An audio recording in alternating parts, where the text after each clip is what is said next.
بسم اللہ الرحمن الرحیم۔ السلام علیکم ورحمۃ اللہ وبرکاتہ۔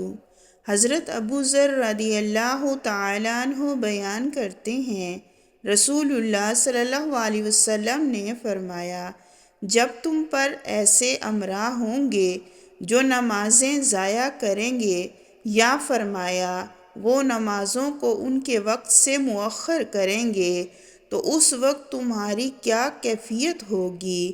میں نے عرض کیا، آپ مجھے کیا حکم فرماتے ہیں؟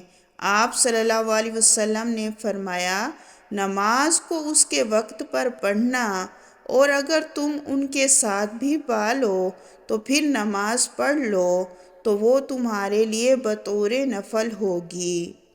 حضرت ابو ہریرہ رضی اللہ تعالیٰ عنہ بیان کرتے ہیں، رسول اللہ صلی اللہ علیہ وسلم نے فرمایا، جب تم میں سے کوئی غروب آفتاب سے پہلے نماز عصر کی ایک رکعت پا لے تو وہ اپنی نماز مکمل کرے، اور جب وہ طلوع آفتاب سے پہلے نماز فجر کی ایک رکعت پا لے تو وہ اپنی نماز مکمل کرے۔